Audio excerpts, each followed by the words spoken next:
우리 다 같이 사도신경으로 신앙을 고백합니다.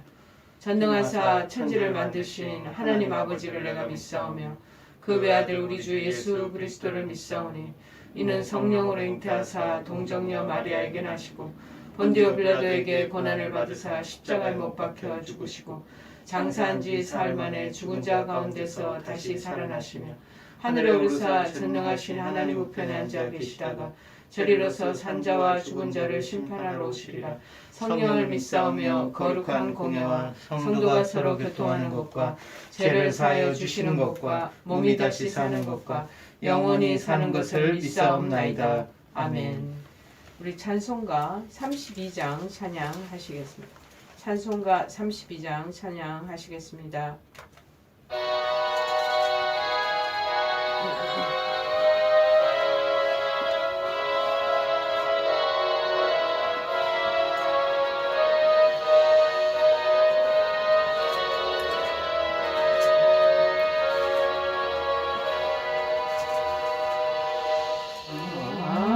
만유의 주제 존귀하신 예수 사람이 되신 하나님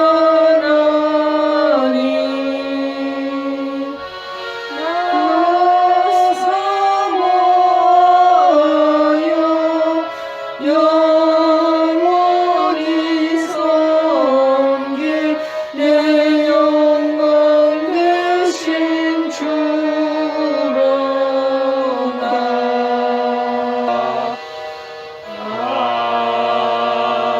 아멘. 오늘 하나님께서 주일날 저희들에게 주시는 말씀은 두 군데가 됩니다. 로마서 6장 22절에서 23절 말씀과 요한 1서 4장 10절 말씀입니다. 로마서 6장 22절에서 23절 그리고 요한 1서 4장 10절 말씀입니다. 다 찾으신 줄 알고 제가 봉독하겠습니다. 그러나 이제는 너희가 죄로부터 해방되고 하나님께 종이 되어 거룩함에 이르는 열매를 맺었으니 그 마지막은 영생이라. 죄의 삭은 사망이요 하나님의 은사는 그리스도 예수 우리 주 안에 있는 영생이니라. 요한일서 4장 10절 말씀 또 봉독합니다. 사랑은 여기 있으니 우리가 하나님을 사랑한 것이 아니요 하나님이 우리를 사랑하사 우리 죄를 속하기 위하여 화목 제물로 그 아들을 보내셨음이라. 아멘. 십자가는 사랑입니다. 사랑의 흔적입니다. 라는 말씀입니다. 십자가는 사랑의 흔적입니다. 여러분, 인생을 살면 삶의 흔적이 남습니다. 어른들은 이제 연세가 드시고 그러다 보면은 그 사람의 얼굴을 보고 손을 보면 그 사람을 알 수 있다고 말합니다. 정말 저는 병실에서 수많은 한우들을 만나고 있지 않습니까? 그래서 그 사람의 손과 그 사람의 얼굴을 보면 그 사람의 직업이나 그 사람의 살아온 그런 인생의 여정을 이렇게 어렴풋이 짐작할 수가 있었던 것 같습니다. 그래서 제16대 미국의 대통령 아브라함 링컨은 이런 말을 했습니다. 사람은 40살이 넘으면 자기 얼굴에 책임을 져야 한다. 자, 마음과 생각을 다스리며 어떤 삶을 어떻게 사느냐에 따라서 우리의 인생과 인간의 운명이 결정된다는 뜻으로 이렇게 말하는 것 같습니다. 여러분, 과연 저와 여러분은 지금 어떤 삶의 흔적들을 각자 자기 얼굴과 또 손에 가지고 있는지 한번 생각해 보기를 바랍니다. 여러분 얼굴에, 여러분 손에 어떤 흔적이 남아 있는지요? 우리 옛날 어머니들을 보면 어김없이 자녀 사랑의 흔적이 많이 남아 있습니다. 어머니들의 굳은 살이 박힌 발, 트고 갈라진 손, 그리고 껄껄한 손 마디마디, 또 약간 허리가 휘어진 것, 깊게 골패인 주름살, 하얗게 새어가는 흰머리, 그뿐만이 아니죠. 자녀를 볼 때마다 손주, 손녀를 볼 때마다 미소 짓는 피어나는 사랑의 얼굴들, 그 미소들도 흔적이 아니겠습니까? 누구든지 그런 어머니나 아버님을 보면 절로 고개가 숙여질 것입니다. 그런 어머니 앞에 우리가 서게 되면 존경심이 생기는 것이죠. 놀라운 사실은 우리가 하나님 아버지께서도 우리를 향한 사랑의 흔적이 남겨져 있다라는 것입니다. 성경에서 말하고 있습니다. 구약성경 이사야서 49장 15절 16절 상반절에 이렇게 되어 있습니다.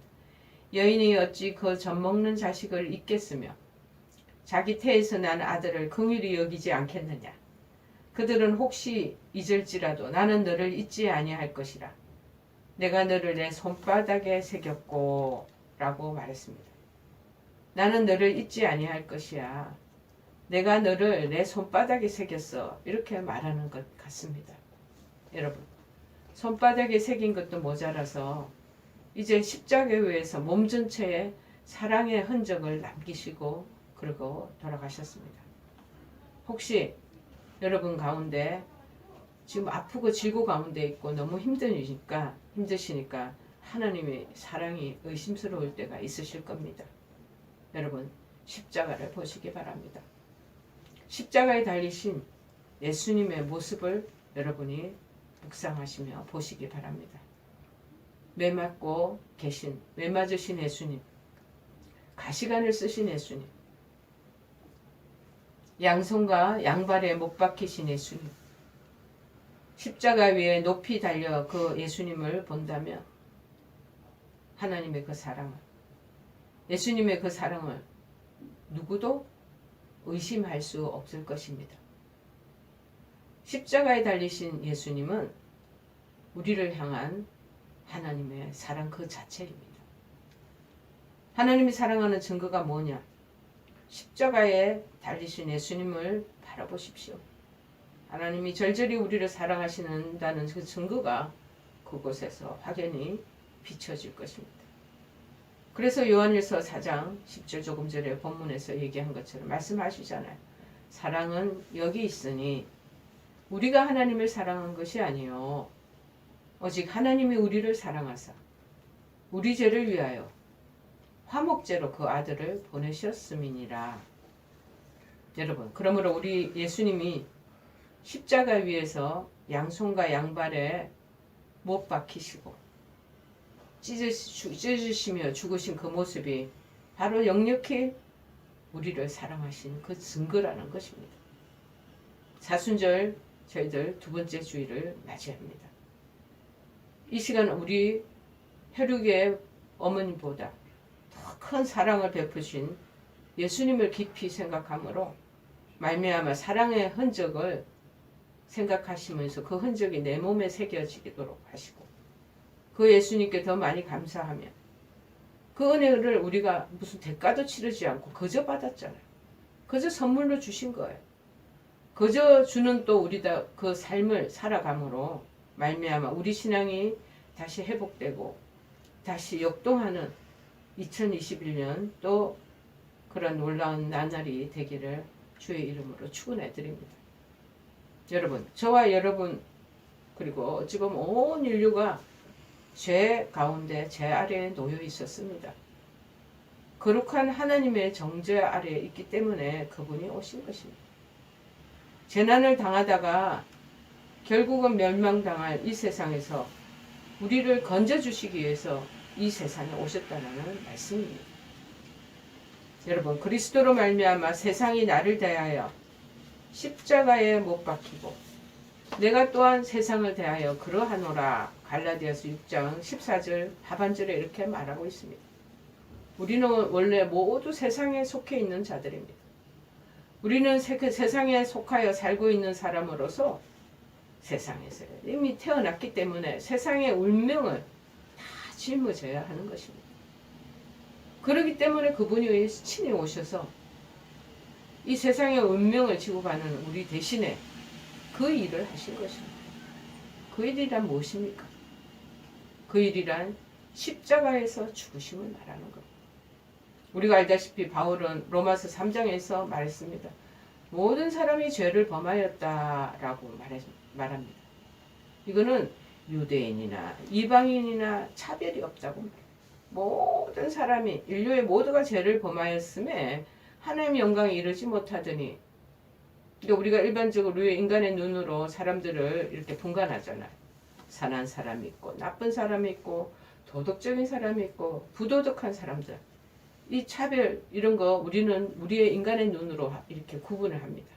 그런데 하나님 눈으로 이건 전부 다 넌센스에 불과하다라는 것입니다.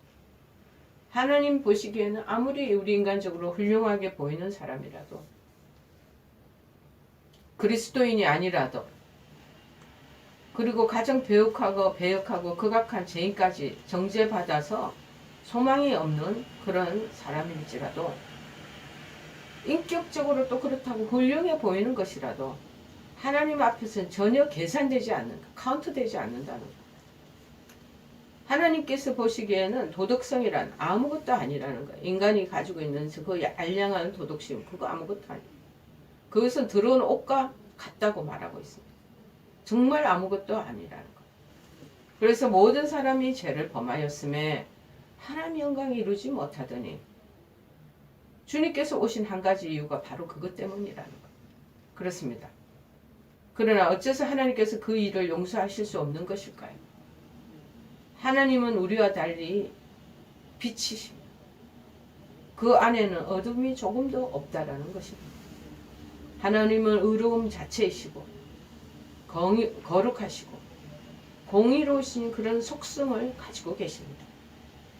물론 그것이 우리에게는 아무것도 아닌 것처럼 느껴질 수가 있습니다. 우리가 감히 어찌 거룩에 대해서 어떻게 생각할 수 있겠습니까?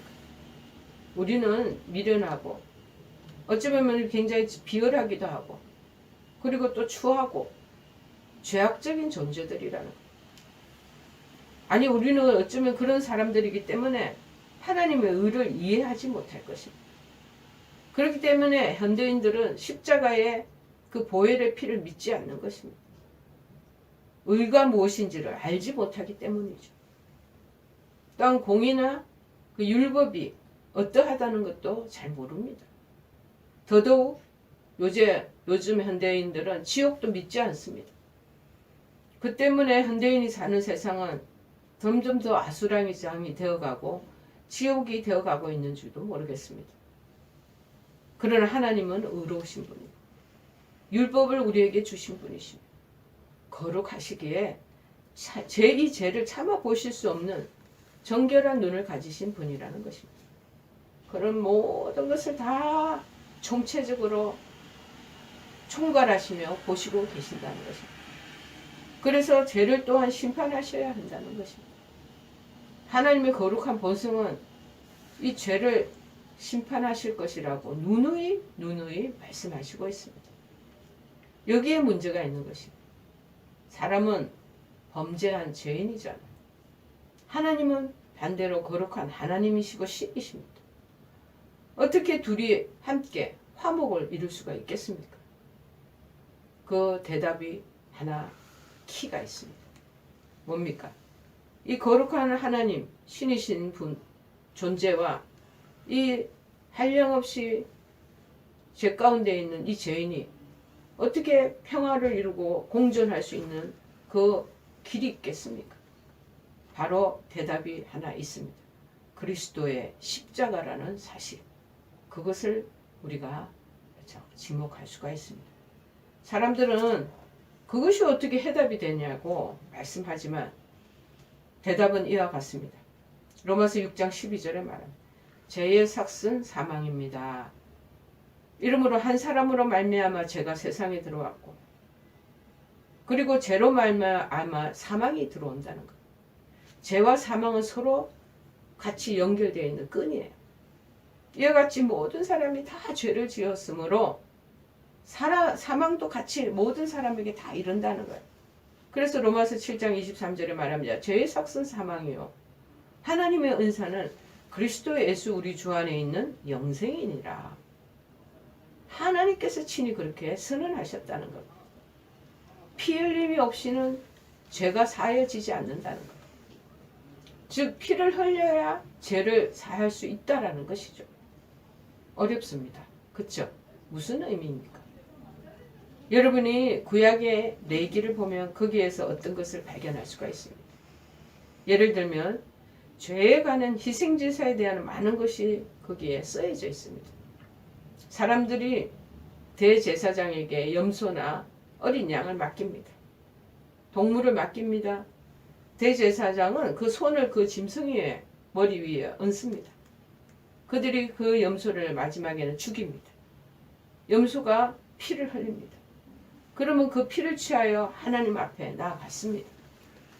그들이 무엇을 하고 있었습니까?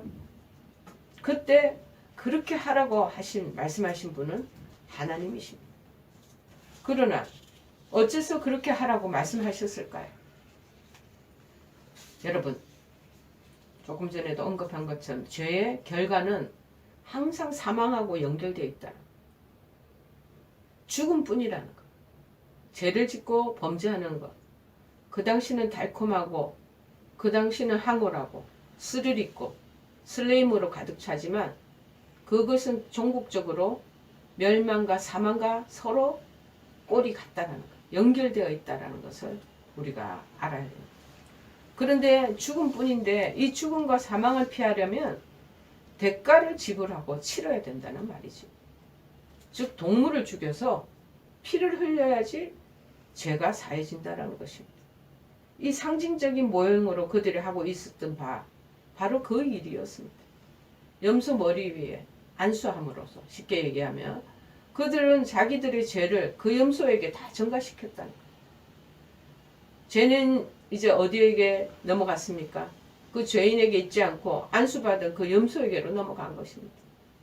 그 다음에 그들이 제사장의 염소를 죽이고 그 피를 담은 그 피를 제물로 하나님 앞에 드렸다는 것입니다. 하나님께서 레위기에서 그들들어 그렇게 하라고 가르치셨습니다. 그들은 자기들의 죄의 책임을 자기가 물지 않고 이 짐승들에게 다 전가를 시키는 거예요. 그 짐승은 죽임을 당하면서 피를 바치게 되는 거죠. 매일매일 성전에서 그 일들이 일어났습니다. 그 일들을 대제사장들이 행했습니다. 어린 양, 정결하고 흠없는 어린 양을 취하여 죽여서 피를 취합니다.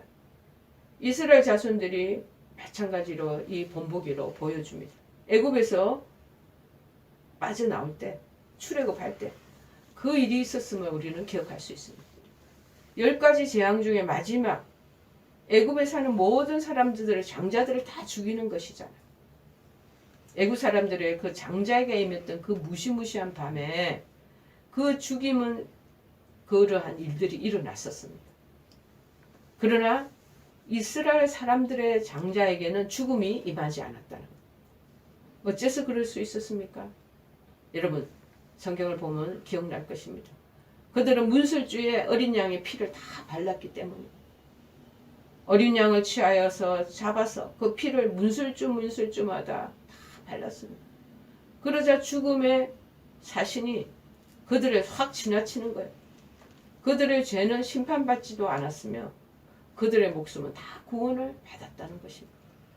같은 맥락입니다. 여러분, 하나님의 아들 예수 그리스도가 이 땅에 오셨습니다. 어째서 오셨습니까?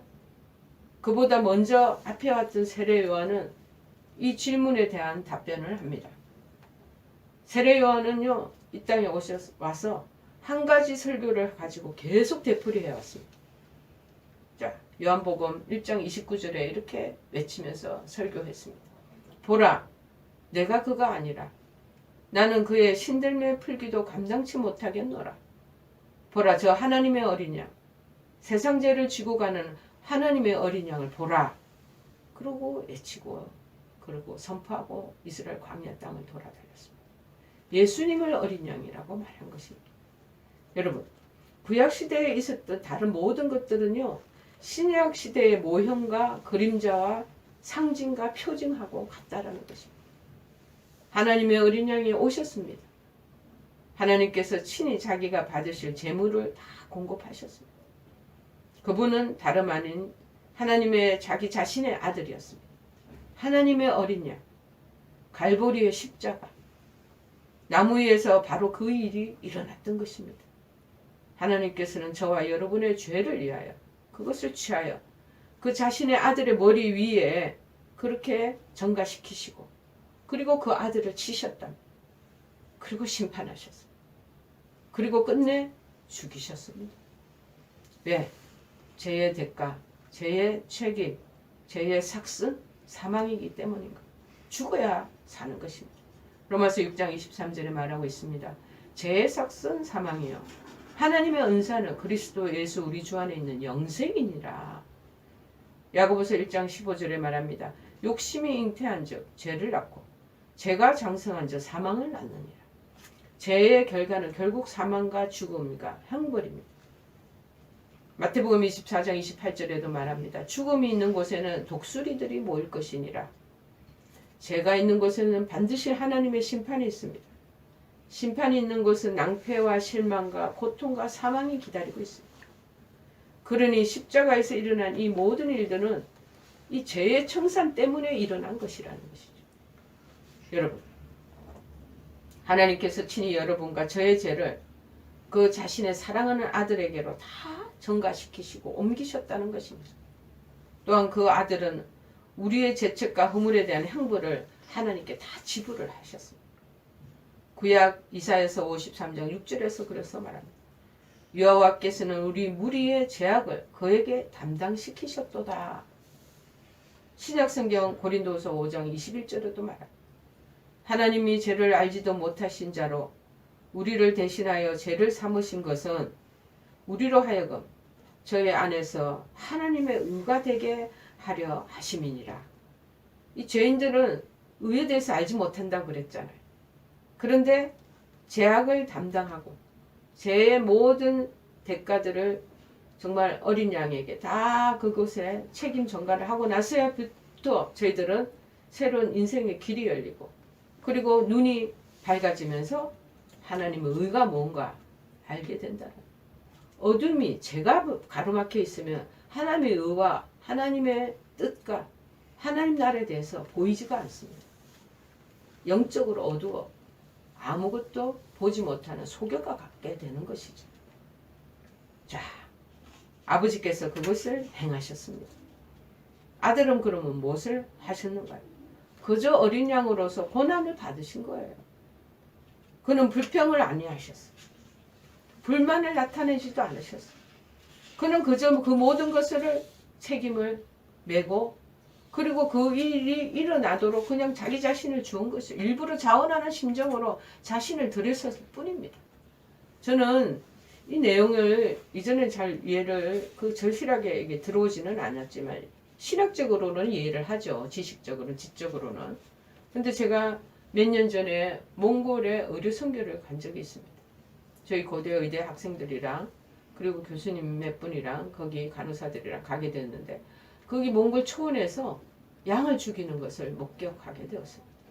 정말 양이 그 목동의 양을 죽이고 그 양고기를 저희들에게 대접하기 위해서 그 죽이는 장면이 초원에서 벌어졌는데 정말 피 한 방울 그 땅바닥에 적시지 않고 아주 고스란히 그 양을 죽이고 그리고 양고기를 잘라내는 것을 목도할 수 있었습니다.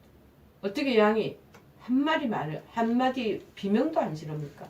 그냥 잠잠히 주인이 하는 대로 자기 자신을 다 맡기고 그냥 서서히 죽어가는 모습을 보면서 야, 예수님이 저러셨구나 라고 실감하게 되었습니다. 자원하는 심정으로 아버지가 하자는 대로 그 양이 목동하는 대로 그대로 자기를 이양하고 자원하고 드리는 것입니다. 바울 사도가 갈라디아서 1장 4절에서 그 점을 우리에게 상기시키고 있죠. 그리스도께서 하나님 곧 우리 아버지의 뜻을 따라 이 악한 세대에서 우리를 건지시려고 우리 죄를 위하여 자기 몸을 드렸으니. 그런데 놀랍게도 갈라디아서 2장 19절 20절의 마지막에 이렇게 또 기록하고 있습니다. 내가 율법으로 말미암아 율법을 향하여 죽었나니 이는 하나님을 향하여 살려 함이니라. 내가 그리스도와 함께 십자가에 못 박혔나니 그런즉 이제는 내가 산 것이 아니요 오직 내 안에 그리스도께서 사신 것이다. 이제 내가 육체 가운데 사는 것은 나를 사랑하사 나를 위하여 자기 몸을 버리신 하나님의 아들을 믿는 믿음 안에서 사는 것이라. 아멘. 이것이 바로 복음인 줄을 믿습니다. 나를 위하여 대신 죽으신, 그래서 나를 사랑하셔서 자기 몸을 버리신 하나님의 아들을 믿는 믿음 안에서 이제 내가 새롭게 새 인생의 길을 살아간다는 거예요. 저는 이 놀라운 복음의 소식을 듣고 하나님을 따라가는 제자가 되었던 것입니다. 여러분, 요한복음 3장 10절에 16절에도 말하잖아요. 하나님이 세상을 이처럼 사랑하사 독생자를 주셨으니 이는 저를 믿는 자마다 멸망치 않고 영생을 얻게 하려 하심이라. 베드로전서 2장 24절에도 동일한 명령입니다. 친히 나무에 달려 그 몸으로 우리 죄를 담당하셨으니 이는 우리로 이제는 죄에 대하여 죽고 의에 대하여 살게 하려 하심이라. 저가 책찍에 맞았기 때문에 우리는 나음을 얻었나니. 여러분, 바로 그 때문에 그 십자가의 죽음이 일어났고 그 일의 의미는 그러한 배경을 가지는 것입니다.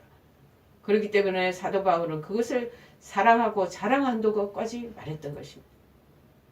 여러분, 저도 마찬가지나 바울 사도와 같이 정말 십자가를 사랑하고 나를 위해서 돌아가신 그 주님의 그 큰 사랑, 그 자원하는 그 헌신, 그 희생, 그것을 정말 자랑합니다. 우리를 구원한 것은 이 그리스도의 십자가입니다. 우리의 형벌을 담당하셨습니다. 우리 죄책을 내가 짊어져야 될 것을 그분이 대신 지시고 우리를 사망과 죽음과 형벌의 그 상황 속에서 건져주시고 영생으로 무빙해 주게 해주신 것입니다. 로마서 6장 그래서 23절에 말하잖아요. 하나님의 은사, 즉 선물은 그리스도 예수 우리 주 안에 있는 영생이니라. 아멘. 하나님이 그를 치셨습니다. 하나님의 율법이 만족함을 얻었습니다. 나는 율법으로 말미암아 율법에 대해서 죽게 됩니다. 율법이 이루어졌습니다. 율법이 그리스도 위에서 이루어졌기 때문에 나는 자유케 되었습니다. 그러므로 그리스도 예수 안에 있는 자들에게는 결코 정죄함이 없나니 라고 답변하고 있습니다. 여러분, 이 사순절 기간 동안에는 그분의 십자가 그 고난의 기도와 말씀으로 그리고 선행으로 실천하면서 동참하게 되는 것이 우리의 구원의 은혜를 주신 것에 대한 보답이 되는 줄로 믿습니다.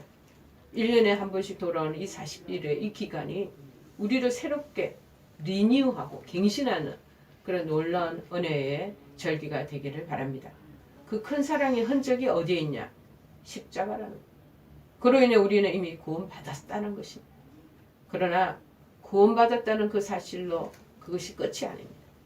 여러분, 세상에 많은 복음서나 책들을 보면은요, 세상에 많은 여러 가지 기독교 신앙적인 그런 권면을 보면 이 크리스찬들을 한 30%만 크리스찬, 하나님의 제자로, 예수 그리스도의 제자로 살게 하는 것 같아요. 100% 정말 온전히 그리스도의 제자로 살아 나가도록 해줘야 되는데 교회들이 한 30%만 그렇게 살도록 하는 그런 부분들을 많이 봅니다. 너무나 안타깝죠. 하나님을 그 놀라운 사랑의 흔적을 우리 몸과 그리고 우리 영혼에 새겨 우리가 이 사랑의 실천자로 그리스도의 온전한 제자로 살아가야 된다는 사실입니다. 여러분, 하나님의 아들을 믿는 믿음 안에서 살으라고 말하고 있지 않습니까? 그래서 내가 해야 할 일은 오직 세 가지 일이 있습니다. 첫째는 뭐냐? 긍지를 가지고 십자가를 자랑해야 된다. 바울도 하나님께서 이런 큰 사랑을 입었기 때문에 자기가 자랑해야 할 어떤 것이 있다고 말합니다. 우리가 학벌을 자랑하거나 자기가 가지고 있는 학위를 자랑하고 가지고 있는 부동산, 동산을 자랑하거나 자식을 자랑하거나 그 외에 내가 가지고 있는 어떤 내세울 것들을 계급장을 자랑하지 말고 십자가를 자랑. 우리 주 예수 그리스도의 십자가 외에 결코 자랑할 것이 없으니 그리스도로 말미암아 세상이 나를 대하여 십자가에 못 박히고 내가 또한 세상을 대하여 그러하니라. 갈라디아서 6장 14절에 말.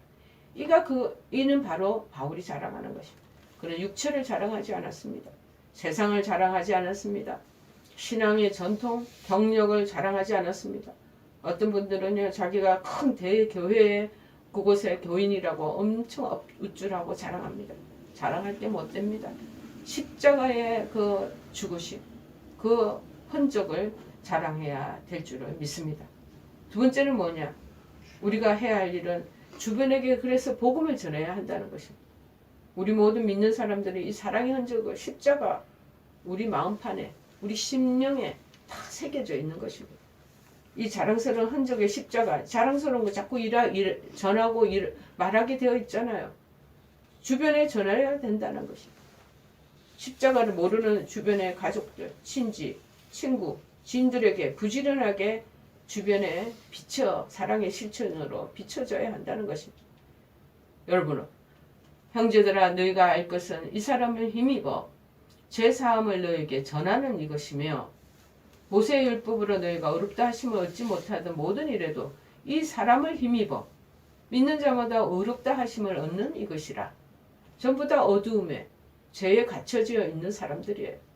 우리가 정말 죄의 전가로 말미암아 십자가의 예수 그리스도를 믿음으로 말미암아 죄가 전부 제 책에서 벗어나잖아요. 제 집에서 전부 다 홀가분하게 되었잖아요. 그래서 난 구원 얻었다. 이것은 그냥 가장 초보적인 신앙인들의 모습입니다. 연륜이 좀 더 깊어지고 세월의 인생의 그 여정이 교회 안에서 길어지는 사람들은요. 이것을 이제는 2차, 3차적으로 단계를 올려서 전하고 자랑해야 될 줄을 믿습니다. 세 번째는 뭐냐? 본질로 그러면 신앙의 초심으로 돌아가야 한다. 십자가의 죽으심의 주인은 장본인이 하나님의 아들이시고 그가 죽으셨기에 우리는 살게 됐다는 것. 그리고 우리는 자유함을 얻게 되었다는 사실. 그 고백을 가진 자는 교회 위에 당당히 남게 됩니다. 신앙의 초심으로 돌아가는 사순절이 되어야 됩니다. 이 사순절은 영적인 밭갈이의 계절입니다. 지금 이제 2월 말부터 저 남부지방에는 이제 새로 농사 시작하기 위해서요 밭갈이 할 것입니다. 그런데 우리 이 사순절이 바로 우리의 신앙인들이 영적으로 밭갈이하는 계절로 삼아야 되는 것입니다. 농부가 쟁기로 논밭을 갈잖아요. 우리도 해마다 이 마음밭을 갈아엎어야 되는 거예요. 굳은 마음, 딱딱한 마음, 변질된 마음, 죄된 마음 있습니다. 다 마음밭을 갈아엎어야 돼요. 십자가의 복음이 하나님의 쟁기가 되어서 우리의 마음밭을 갈아엎게 되기를 바랍니다. 여러분, 기독교 본래 메시지는 처음으로 돌아가야 한다는 것입니다. 기독교가 어떻게 시작된 줄 아십니까? 초대교회 메시지는 무엇입니까? 아버지의 사랑의 흔적이 바로 그 십자가. 여러분, 그 흔적을 내 마음에, 내 영혼에, 내 몸에 지니고 살아가야 된다. 병원 생활하는 특히 질국 가운데 있을 때 이때가 가장 마음이 겸손하고 가난해집니다. 영적인 밭갈이가 잘 이루어지는 때입니다. 이때 여러분 처음 믿었고 은혜 받았던 신앙의 본질로 회개하시기를 바랍니다. 큰 은혜가 임하며 놀라우신 하나님의 치유의 손길도 여러분 경험하게 되실 줄을 믿습니다. 우리 다 같이 찬송가 찬양하시겠습니다. 찬송가 149장 찬송하시고 기도하고 축도함으로 오늘 주일 예배 마치기로 하겠습니다. 찬송가 149장